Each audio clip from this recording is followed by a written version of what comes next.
The void of space stretched endlessly.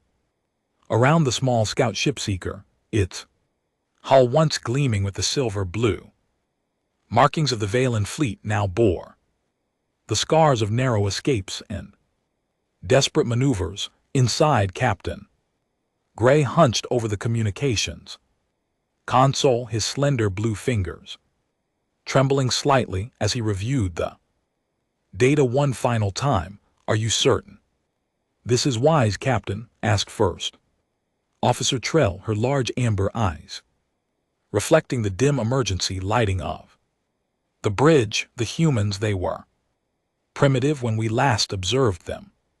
Centuries ago. Gray didn't look up from his work. What choice do we have? The Mord have taken 3 outer colonies. The past month alone, the home world will fall within weeks.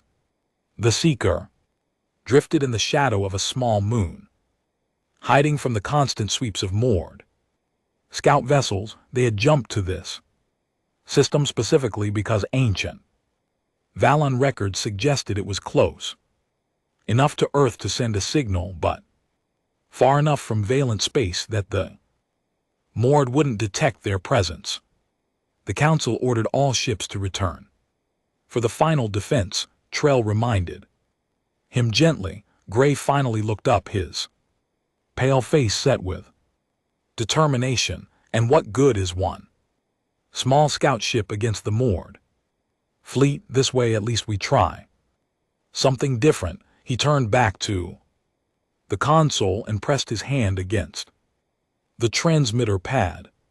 The ship's computer had spent days translating their message into basic human languages, along with visual data showing the Mord attacks and technical specifications of their weapons and shields. Message encoded and ready, the ship's computer announced. Gray took a deep breath. Send it. A soft pulse of energy left the ship, carrying with it the desperate hopes of a dying civilization. The message was simple: people of Earth, we need help. The Mord Collective threatens all free life. Your assistance once saved others. Please respond. Trell watched the energy signature fade into the distance, heading toward the small blue planet several light years away. What do you expect them to send? Diplomat, a scientist, one ship. Gray's shoulders slumped slightly. Anything would help at this point. Even their perspective might offer something our scientists haven't considered. Little did they know that in the centuries since the Valen's last observation, humanity had changed in ways they couldn't imagine. Admiral James Wilson stood at the window of Lunar Command, looking out at the Earth hanging in the blackness of space. At 62, his hair had gone completely white, but his posture remained as straight as when he'd first joined the United Defense Fleet 35 years ago. You're certain about the translation? He asked without turning. Behind him, Dr. Lisa Park nodded, her eyes still fixed on the data tablet in her hands. Yes, Admiral, our linguistics AI confirms it with 98.7% certainty. This is a genuine distress call from an unknown species, calling themselves the Valen. They're under attack by something called the Mord Collective. Wilson turned from the window. The command center bustled with activity as technicians and officers processed the incoming data accompanying the distress signal and the technical data they've sent. It's extensive, said Commander Ben Foster, the fleet's tactical officer. The Mord appear to be a hive mind species with partially synthetic biology. Their ships use quantum-linked shields and plasma-based weapons, formidable but not beyond our capabilities. Wilson walked to the central holographic display where images of strange ships with angular, insect-like designs fought against smaller, more elegant vessels. The Smaller ships were clearly losing. Location. The Valen home world is approximately 40 light-years from Earth. Foster replied, with the new jump drives we could have a response fleet. There in under 2 weeks, Wilson's eyes narrowed as he studied the data. The violin clearly had no idea of humanity's current capabilities. Their message suggested they expected at most a diplomatic envoy or perhaps a single ship. They didn't realize that in the centuries since humans had last encountered alien life, Earth had united under the pressure of existential threats and built a fleet designed to ensure humanity would never face extinction. The Security Council will need to approve any major deployment. Dr. Park reminded him. Wilson nodded. Slowly, schedule an emergency session for 800 tomorrow. Have all this data packaged and ready for presentation. He paused, watching the simulation of morgue ships decimating a Valent colony, and begin quiet preparations for the third fleet to mobilize. 3 days later, the United Earth Security Council chamber fell silent as Admiral Wilson concluded his presentation.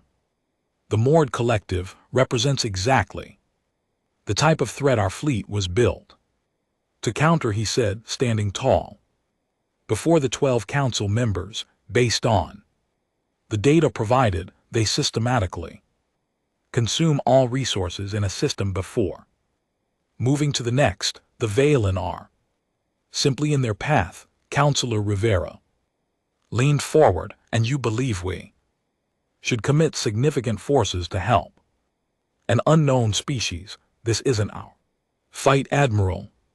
With respect, Counselor, it became our fight the moment we received their call. Wilson replied firmly. We've built this fleet not just to protect Earth, but to uphold the principles that united us. If we ignore this, what message does that send to other peaceful species? More practically, if the moored consume the Valen, they'll only grow stronger before eventually finding us.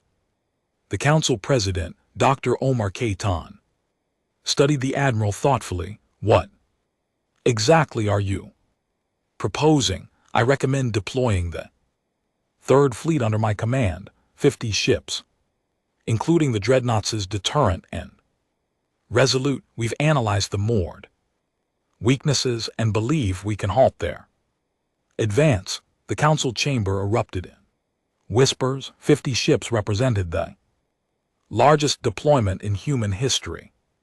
That would leave our core systems with reduced protection, noted Counselor Chen. Wilson nodded. A calculated risk, but our perimeter defense systems are more than capable of handling any known threats. While the fleet is deployed, after hours of debate, the council voted the decision. Humanity would respond to the call. Back on the Seeker, Captain Gray received the shocking news from Valen High Command. They've detected what he asked, certain he had misheard. Massive energy signature approaching the outer boundary of Valen space, repeated the commander on the secure channel. At first we thought it was a new moored battle group, but the signature is completely different. Initial analysis suggests multiple ships, many ships. Gray felt his heart racing from Earth. We cannot confirm, but the trajectory matches. Captain, what exactly did you ask these humans for? Gray stared at the data streaming across his screen, showing energy readings far beyond anything the Valen fleet had ever produced. I just asked for help. As the Seeker raced toward home, Gray wondered what kind of civilization could respond to a simple distress call with such overwhelming force. What had humanity become in the centuries since the Valen last observed them, and would Their arrival means salvation or simply new kind of doom. The fate of the Valen now rested in the hands of a species they had drastically underestimated. The massive hangar bay of Lunar Station Alpha hummed with activity. Shuttles darted between larger vessels carrying supplies and personnel. At the center of this organized chaos stood the UES Deterrent, a dreadnought-class warship stretching nearly 2 km from bow to stern. Its dark hull absorbed light rather than reflected it, making the massive ship seem like a hole cut into space itself. Commander Jack Reed walked along the observation deck, watching as the final preparations for departure unfolded below. At 45, Reed had spent more than half his life in space, commanding everything from small patrol vessels to battle cruisers. The silver streaks in his dark hair and the faint scar running along his left jaw told stories of battles fought and won against various hostile forces at the edges of human space. Quite a sight, isn't it? Reed turned to find Admiral Wilson approaching, his white uniform crisp and immaculate despite the 36 hours of non-stop preparation. 50 ships, Reed said, shaking his head slightly. The largest force we've ever assembled outside our solar system. Wilson came to stand beside him at the railing. And you'll be leading them into unknown territory to face an enemy we've only seen in data transmissions. Reed's expression remained calm, but his eyes narrowed slightly. The tactical simulations are promising. If the Mort technology is as the Valen described, our phase shift weapons should bypass their shielding. Theory and practice are different things. Commander Wilson handed Reed a data pad. Your final orders. The fleet jumps in 6 hours. Reed accepted the pad with a nod. What do we know about these Valen? Not much beyond what was in their distress call. Humanoid, apparently peaceful, advanced enough for interstellar travel, but clearly behind us militarily. Dr. Miller will brief you fully during the journey, and if this is a trap, Wilson's face hardened, then you show them exactly why humanity has remained undefeated for the last century. Dr. Anna Miller hurried through the corridors of the Deterrent, dodging crew members who were securing equipment for the jump. At 36, she was considered the leading expert in xenobiology and first contact protocols, though most of her work had been theoretical until now. She clutched her data pad tightly as she entered the ship's main laboratory. The space was massive, filled with equipment that could analyze anything from atmospheric samples to alien tissue. Team of 20 scientists was already at work studying the information sent by the Valen. Dr. Miller called out her assistant, Tom. The preliminary analysis of the Valent biological data just finished processing. Miller moved quickly to his station, scanning the results. Interesting. Oxygen breathers, carbon-based, but their cellular structure is remarkably different from ours, and their blood chemistry fascinating. Should we be concerned about cross-contamination? Tom asked.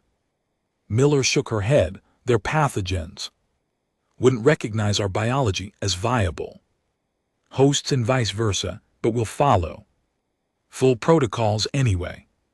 She moved to the center of the lab, where a holographic display showed the Valen home world, a blue-green planet orbiting a yellow star not unlike Earth's sun. The real question, she said more to herself than to anyone else, is why they reached out to us specifically. Their message mentioned that we once saved others, but There's no record of humanity ever encountering the Valen before. Tom frowned. Could it be a case of mistaken identity? Possibly, or perhaps it happened before our unified records began. Miller zoomed in on an image of a Valen from the transmission.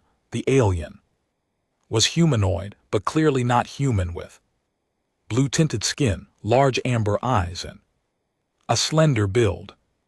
Either way, she continued, we're an LT Unk and GT, about to make first contact with two new species simultaneously, one peaceful and one hostile. This will either be the greatest diplomatic achievement in human history or the beginning of the largest interstellar war we've ever faced. Tom finished grimly. Captain Gray stood before the Valen High Council, feeling the weight of their disapproval bearing down on him. The council chamber, once a place of calm deliberation, now served as a war room. Holographic displays showed the advancing moored fleet and, more disturbingly, the approaching unknown ships from Earth. You have brought another unknown variable into an already desperate situation, said Council Leader Vax, his aged face lined with worry. These humans could be as dangerous as the moored. Gray straightened his posture. The ancient records clearly state that humans helped defend the Lorathi 3 centuries ago, when the Crystal Horde attacked their worlds. Records from a time before the Great Collapse, countered Counselor Mira. We have no way to verify their accuracy, and even if true, humanity could have changed drastically since then. They have, Gray admitted, energy signatures from their approaching fleet suggest technology far beyond what our records indicated they possessed. But they're responding to a call for help. That suggests their basic nature remains compassionate. The chamber doors slid open and First Science Director Pell rushed in, his usual calm demeanor shattered. We've received new data from our long-range sensors, he announced, connecting his data pad to the central display. The human fleet, it's massive. 50 vessels, many larger than anything our defense force. The council members fell silent as the images appeared before them. Dark ships with sleek, predatory designs bristling with weapon systems the Violin couldn't even identify. By the first light, whispered Counselor Mira. What have we done? Gray studied the images, a mixture of hope and concern washing over him. We've called for help and they've answered with force enough to potentially match the more. Council Leader Vax stood slowly. Captain Gray, you initiated this contact. You will now be responsible for it.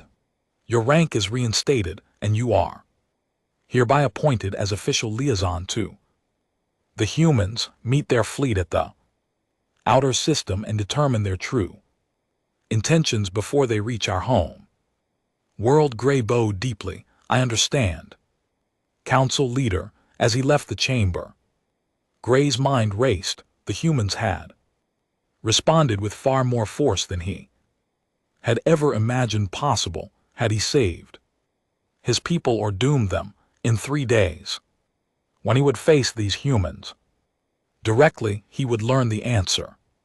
Commander Reed stood on the bridge of the deterrent as the countdown to jump completion reached 0. Around him, the bridge crew worked with quiet efficiency, monitoring systems as the massive warship and its accompanying fleet prepared to emerge into Valence space. Jump complete in 3, 2, 1. Announced the navigation officer. The view through the main display shifted as the fleet dropped out of jump space. Before them lay a star system with multiple planets, and in the distance the faint blue-green glow of the Valen home world. Sensors detect Multiple vessels approaching from the inner system, reported the tactical officer. Small ships, minimal weapons. Likely a greeting party, Reed nodded. And the more long-range sensors show significant fleet activity too light. Days out on the far side of the system. They appear to be massing for an assault. Dr. Miller, who had been granted bridge access for the arrival, stepped forward. Commander, their greeting vessels are transmitting a message. Reed gestured to the communications officer, put it through. The main screen shifted to show a slender blue-skinned alien with large amber eyes. When it spoke, the ship's A translated seamlessly. Greetings, vessels from Earth. I am Captain Gray of the Valen Defense Force. On behalf of my people, I welcome you to our system and thank you for answering our call, though I must admit we did not expect quite so many of you. Reed met the alien's gaze steadily. Captain Gray, I am Commander Jack Reed of the United Earth Fleet. We received your distress call and have come to render assistance against the moored collective. Request permission to approach your home world and establish proper communications.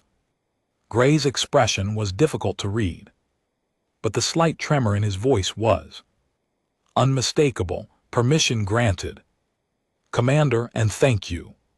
Your arrival has given my people something they had lost. What's that? Reed asked. Hope, replied Gray simply, as the human fleet moved deeper into the system. The moored collective adjusted their own approach vectors, their hive mind registering the new arrivals and beginning to calculate the threat they might pose. The gathering storm was about to break. The shuttle bay of the UES deterrent was immaculate, polished to military perfection. Commander Reed stood with perfect posture, flanked by Dr. Miller and a small honor guard.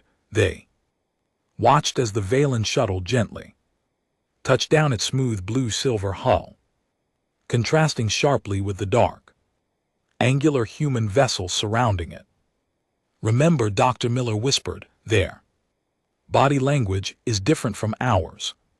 What looks like aggression might be curiosity, and what seems like submission could be respect. Reed gave a slight nod, his face betraying nothing of the tension he felt. This wasn't just any first contact, it was happening in the shadow of an approaching enemy force. Every moment spent on diplomacy was a moment not spent preparing for battle. The shuttle's door slid open with a soft hiss, revealing Captain Gray and two other Valen officials. They stepped forward cautiously, their large amber eyes taking in the human welcoming party. Gray was dressed in what appeared to be a formal uniform, deep blue with silver markings that matched the patterns on their ships.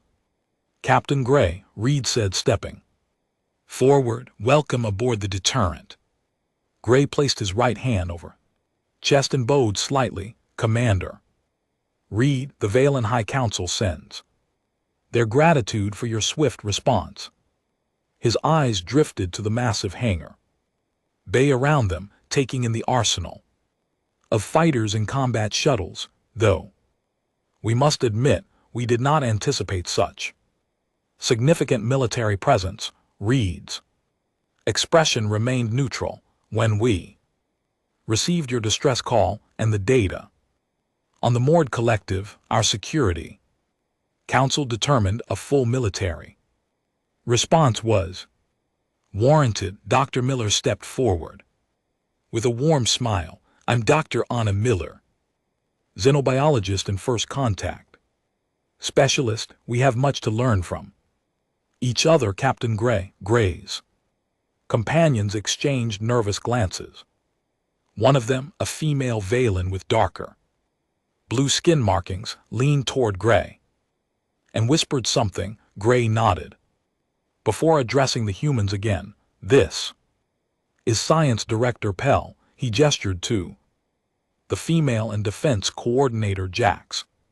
He indicated the other Valen, a stockier individual with what appeared to be some kind of mechanical augmentation around his left eye. Jax spoke, his translator conveying a deep rumbling voice.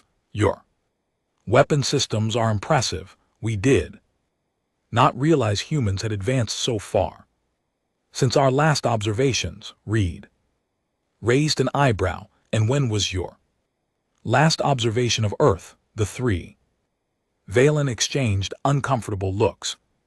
Before Gray answered, "Approximately 300 Earth years ago, we observed your early combustion engines and primitive radio communications."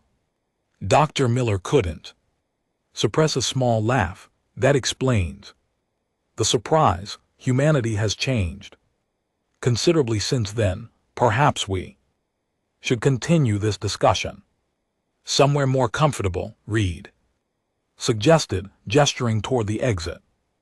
"We've prepared a conference room, and our chefs have attempted to create food compatible with Valen biology based on the data you sent." As they walked through the corridors of the massive warship, the Valen visitors couldn't hide their amazement. Crew members stopped and stared briefly before continuing their duties. For most, this was their first time seeing an alien species in person. "Your ship is formidable," Gray commented, watching as they passed a weapons testing range where Marines practiced with advanced energy rifles. "The deterrent is our fleet flagship," Reed explained, "one of 3 dreadnoughts we brought." Jax's mechanical eye worded as he scanned the surroundings. "3, your message indicated 50 vessels, correct? 3 dreadnoughts, 15 cruisers, 20 destroyers, and 12 support ships." The Valens stopped walking for a moment, stunned by the casual mention of such firepower. Pell, the science director, found her voice first. "The entirety of the remaining Valon Defense Force consists of 17 vessels, the largest being approximately the size of what you would classify as a destroyer." Reed nodded sympathetically. "Which is why we're here. The data you sent suggested the Mord Collective has at least 60 ships currently in this sector." They entered the conference room where a large display showed the current positions of both fleets in the system. The Mord forces appeared as red markers on the far side of the system, while the human fleet was represented by blue indicators. Near the Valen home world, "They're gathering their forces," Jax noted, studying the display. "The Morid typically attack in waves, overwhelming defenses through sheer numbers." Reed gestured for everyone to take seats around the table. "Tell me about your previous encounters with them. The tactical data you sent was helpful, but I want to hear about their behavior patterns from someone with direct experience." As Gray began explaining, Dr. Miller observed the interactions closely. The Valen were clearly desperate but also frightened, not just of the Mord but potentially of humans as well. They had reached out for help, but the scale of humanity's response had clearly shocked them. Meanwhile, at the edge of the system, a small human scout ship drifted silently, its advanced stealth systems rendering it nearly invisible to conventional sensors. Inside, Lieutenant Maria Diaz watched her display as 3 moored scout vessels approached. "Hold position," she ordered her crew. "Let them get closer." Bridge crew remained silent, watching as the insect-like more ships moved into optimal range. Unlike the elegant vessels or the angular human ships. The moored craft were asymmetrical with strange protrusions and a chitinous appearance. "They're scanning the area," reported the sensor officer, "but they haven't detected us yet." Diaz nodded. "Weapon status, phase cannons charged and locked, new targeting algorithms loaded." "Fire on my mark." Diaz waited as the lead moored vessel moved directly into their kill zone. "Mark the scout ship's phase cannons fired, the energy beams passing directly through the moored shields as if they weren't there." The lead ship's hull ruptured immediately, atmosphere venting into space before secondary explosions tore it apart. "Target 2 and 3.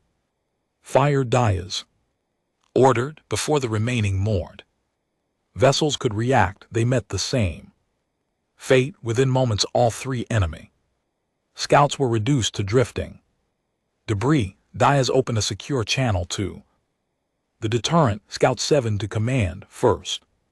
Engagement complete."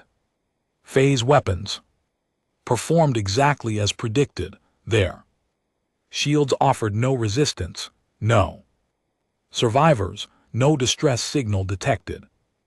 Commander Reed's voice came through the comm. "Good work, Scout 7. Return to formation. We'll analyze your combat data immediately." As the scout ship turned back toward the human fleet, Lieutenant Diaz felt a mix of satisfaction and unease. The weapons had worked perfectly, almost too perfectly. If the rest of the moored ships were equally vulnerable, this might be a shorter conflict than anyone had anticipated. Back in the conference room, Reed received the combat report while the discussion with the Valent continued. He exchanged a look with his tactical officer, who nodded slightly. "Captain Gray," Reed interrupted politely, "we've just had our first engagement with moored scout vessels, 3 ships all neutralized." The Valent delegation froze, their expressions showing disbelief. "Already?" Jax asked. "You engaged them without coordination with our forces?" Reed's face remained impassive. "Our scout ships were monitoring the system perimeter. The moored vessels approached and action was taken." "And the outcome?" Gray asked carefully. "Complete neutralization. Our phase shift weapons bypassed their shields entirely, just as our analysts predicted based on your data." The conference room fell silent as the implications sank in. Science Director Pell was the first to speak, her voice barely above a whisper. "You mean you've already found a way to defeat their primary defense?" Dr. Miller nodded. "Our scientists analyzed the shield frequencies and the data you sent. The moored rely on quantum-linked deflection fields, but they operate on predictable harmonics. Our phase weapons fire at precisely the frequencies their shields cannot block." Gray looked at his fellow Valen, then back to the humans. "We've been fighting them for years and never discovered this weakness." Reed leaned forward. "Sometimes it takes a fresh perspective, Captain. Now let's discuss how our forces can work together. The moored will know we're here now, and they'll be coming in force." As the tactical planning began in earnest, the Volans started to realize that the humans hadn't just brought ships and weapons, they brought hope in the form of new ideas and approaches. The tide was about to turn in a war they had been losing for far too long. Command center of the deterrent hummed with focused energy as officers moved with practiced precision between stations. On the main display, red icons representing the moored fleet shifted formation. They were no longer gathering at the edge of the system, they were advancing. They're moving faster than Expected, Commander Reed observed, his voice calm despite the implications. They've abandoned their usual approach. Pattern, Captain Gray stood beside him, his blue skin seeming paler under the harsh lights of the human ship. Moored never changed their tactics. Never. They rely on overwhelming force. Applied methodically, until now. Reed replied, our destruction of their scout ships has triggered something. They recognize us as a serious threat. Tactical Officer Vega approached with a data pad. Sir, analysis of their formation suggests they're concentrating their largest vessels at the front. They're preparing to punch straight through our defensive line. Reed studied the display thoughtfully. They're adapting. Interesting. He turned to Gray. Your people said the more operate with a hive mind. Could they be reacting collectively to new threat before Gray could answer? Dr. Miller entered the command center, slightly out of breath. Commander, I have something important. We've completed our analysis of the moored biological data. Go ahead, Doctor. Miller brought up her findings on a Cytec screen. The moored aren't fully organic. Each individual has synthetic components integrated into their nervous systems, creating a network that spans their entire collective. It's how they coordinate so effectively, like a living computer network. Red mused. Exactly.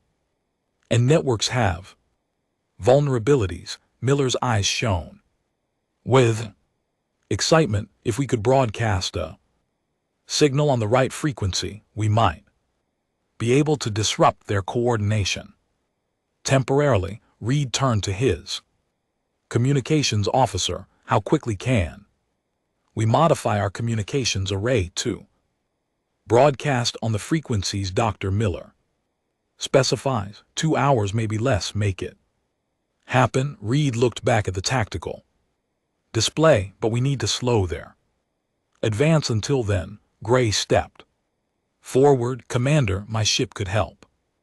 The Seeker is small and fast. We could deploy your disruptive technology once it's ready. Reed considered this for a moment before nodding. Approved. Now let's adjust our defensive position. If they want to punch through, we'll make them pay for every meter. High above the Valen home world, the human fleet spread into a wide defensive formation. Destroyers and cruisers formed the front line while the massive dreadnoughts hung back, their weapon systems powered up and ready. The remaining violent ships integrated into the formation, their crews working alongside human officers through newly established communication channels on the bridge of the deterrent. Reed watched as the moored fleet approached visual range. Their ships were even stranger in direct observation. Asymmetrical constructions that seemed to grow rather than be built, with pulsing lights that moved across their hulls like blood through veins. All ships report ready, Commander, announced the communications officer. Reed nodded. Fleet-wide transmission. Weapons free. Engage at optimal range. The space between the fleets lit up as human phase cannons fired their first salvo. Brilliant beams of energy sliced through the void, passing through moored shields and cutting into their hulls. Several smaller moored vessels exploded immediately, while larger ships suffered visible damage but continued their advance. Their returning fire reported. Tactical Officer Vega, the moored weapons were plasma-based superheated matter that splashed against human shields in vibrant bursts of color. Unlike the Valen shields, which had folded quickly under such attacks, the human defenses held shield effectiveness at 87%. Reported the defense officer. The new harmonics are working, read aloud. Himself a small smile, based on the Valen data his engineers had recalibrated their shield frequencies to better resist the Mort weapons. It wasn't perfect, but it gave them a fighting chance. The Valen destroyer Windstar is taking heavy fire, called out the tactical officer. Their shields are failing. Direct cruisers, resolute and dauntless. To provide cover, Reed ordered. On the tactical display, 2 human cruisers broke formation, moving to flank the struggling Valen vessel. Their point defense systems activated, intercepting incoming Mort fire, while their main weapons targeted the attacking ships. Captain Gray watched with amazement. Your ships move with such coordination, yet each captain seems to make independent decisions, initiative within structure. Reed explained, every commander knows the overall strategy, but has freedom to adapt. Tactically, the battle intensified as the Mord pressed their attack. Despite initial losses, they continued forward, seemingly unconcerned with casualties. 3 human destroyers suffered critical damage, their crews evacuating to nearby support vessels. A Valen light cruiser exploded, sending debris scattering across the battlefield. They're still coming, Gray observed, his voice tight with concern. Our losses are mounting. Reed's expression remained determined. Dr. Miller, status on the disruption signal. Miller's voice came through the comm. Ready, Commander. Captain Gray's ship is in position to broadcast. Execute aboard the Seeker first. Officer Trell monitored the human device, now integrated into their communications array. Broadcasting now, Captain. She reported to Gray via secure channel. Effect was not immediately visible, but sensors told the O story. Across the Mord fleet, ship movements became erratic. Some vessels drifted out of formation while others fired at incorrect targets or ceased firing. Altogether, it's working, Trell exclaimed. Their coordination is breaking down from the deterrent. Reed saw the opportunity. All ships concentrate fire on their command vessels, target the largest ships at the center of their formation. The human fleet responded immediately, focusing their considerable firepower on the massive moored vessels that appear to direct the smaller ships. Phase cannons cut through their defenses, while conventional weapons hammered the already damaged sections. One by one, the large moored command ships began to explode, massive fireballs blooming in the darkness of space before being extinguished by the vacuum. With each destruction, more moored vessels lost coordination. Their breaking formation. Tactical Officer Vega reported, unable to keep the excitement from his voice. Multiple ships are withdrawing. Gray stared at the display in disbelief. I've never seen the Mord retreat. Never. Reed watched as the enemy fleet scattered, some ships jumping out of the system, while others continued to fight without coordination. They're not defeated, he cautioned, just confused. Without their command structure, the hive mind has temporarily fractured. Dr. Miller studied the sensor readings. The effect won't last. They'll adapt to our frequency and reestablish their network. Then we press the advantage while we have it, Reed decided. All ships pursue and engage. Don't let their larger vessels escape. The human fleet moved forward, breaking their defensive formation to chase the retreating Mord ships. The Valen vessels joined them. their crews fighting with renewed vigor.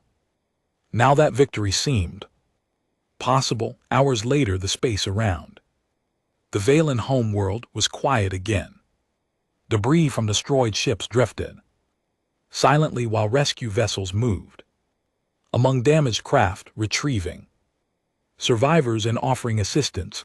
On the Deterrence observation deck, Reed stood with Captain Gray looking out at the stars. 23 human ships damaged, Reed said quietly, 8 destroyed completely, though we managed to save most of the crews. 4 of your vessels lost. He turned to Gray. A high price, but your home world is safe for now. Gray nodded slowly. My people have never known such sacrifice. From outsiders, we called for help, expecting perhaps advice or a single ship. Instead, you brought a fleet and shed human blood for Valen lives. He placed his hand over his chest in the Valen gesture of deep respect. We cannot repay such a debt. This isn't over, Reed cautioned. The Mord will return, possibly with new defenses against our weapons and tactics, but when they do, Gray said, with newfound confidence, they will find humans and Valen standing together. He paused, looking out at the stars. My people once thought we were alone in facing extinction. Now we know differently. As damage reports continued to come in and repair crews worked tirelessly, a message arrived from Earth. Admiral Wilson was on his way with reinforcements and experimental weapons specifically designed to target the Mord collective consciousness. The tide of war had turned, but the true test was yet to come. The Great Hall of the Veen High Council had never hosted so many different beings. Sunlight streamed through the tall crystal windows, casting rainbow patterns across the gathered crowd of humans and Valen. At the center of the hall stood a memorial, a sculpture depicting intertwined human and Valen hands reaching toward the stars. 3 weeks had passed since the decisive battle that had driven the Mord collective from Valen space. 3 weeks of rebuilding, of healing, and of forging new bonds between species who until recently had been strangers. Admiral Wilson stood before the assembled crowd, his white uniform pristine, his posture perfect despite the fatigue that lined his face. Beside him stood Council Leader Vax, the aged Valen leader, leaning slightly on a ceremonial staff. Today we honor those who gave their lives to protect this world. Wilson began, his voice carrying throughout the hall. Human and Valen alike, they fought together against a common enemy. Their sacrifice has purchased something precious. Time. The crowd remained silent, respectful. Among them were the crews of both fleets, some still bearing visible injuries from the battle. The Mord collective has retreated but not surrendered, Wilson continued. Our intelligence suggests they are regrouping, adapting. When they return, and they will return, they will be ready for the tactics that defeated them before. Council Leader Vax stepped forward, which is why today is not only about remembrance but about the future. Our scientists have already begun working with human experts to develop new defenses and weapons. What the Mort could not anticipate before, they will find doubly surprising when they return.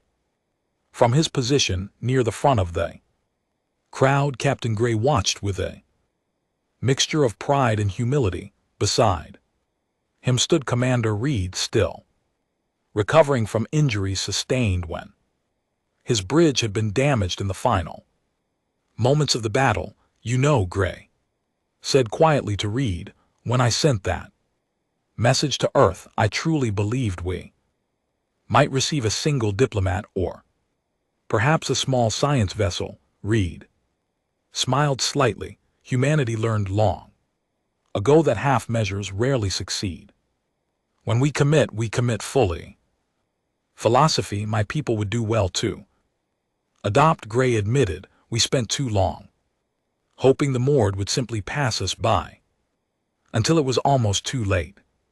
At the center of the hall, Admiral Wilson was continuing his address. Today I am authorized by the United Earth Security Council to propose a formal alliance between our peoples, not merely a military pact, but a true partnership, sharing knowledge, resources, and a common vision for the future. A murmur of excitement passed through the crowd. As council leader, Vax raised his hands. The High Council has voted unanimously to accept this proposal. From this day forward, the Valen Confederation joins the interstellar cooperative that Earth has been building among peaceful species. Dr. Miller, standing with her research team, couldn't contain her smile. This is extraordinary, she whispered to her assistant Tom. Just weeks ago, the Valen didn't even know modern humans existed. Now we're allies.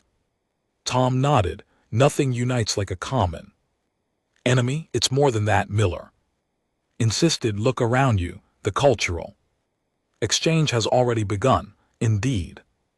Throughout the hall, humans and violin were intermingling, sharing stories, comparing experiences. Near one wall, a human engineer was deep in conversation with a Valen scientist, both gesturing excitedly over a holographic display of engine schematics. Admiral Wilson stepped back as council leader. Vax continued the ceremony, presenting medals to heroes from both species. Among the first called forward was Captain Gray, restored not only to his former rank, but promoted to serve as the official violent liaison to the human fleet. 4. Vision that reached beyond the stars, Vax proclaimed, placing a shimmering medallion around Gray's neck. And 4. The courage to seek help when all seemed lost. Gray bowed deeply, then turned to face the crowd. I merely sent a message, he said.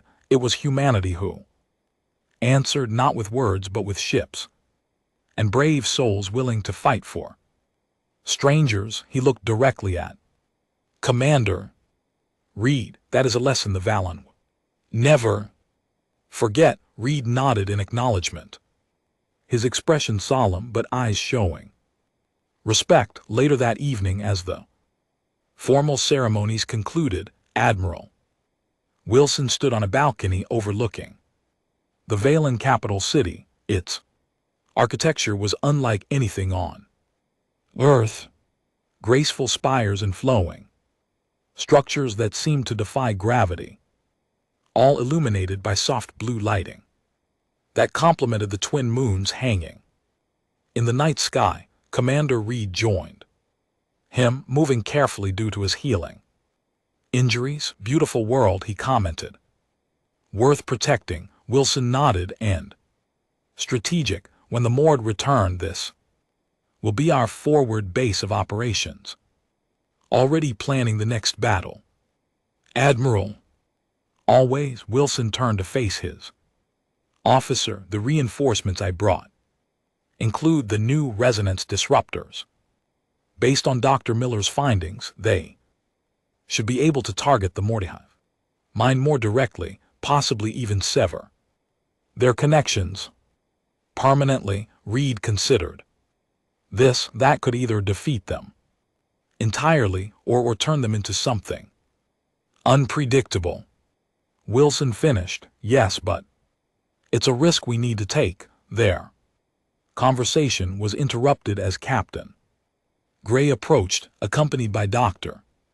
Miller. Admiral Commander Gray greeted them. I hope we're not intruding. Not at all, Wilson assured him. What brings you here? Miller stepped forward, excitement evident.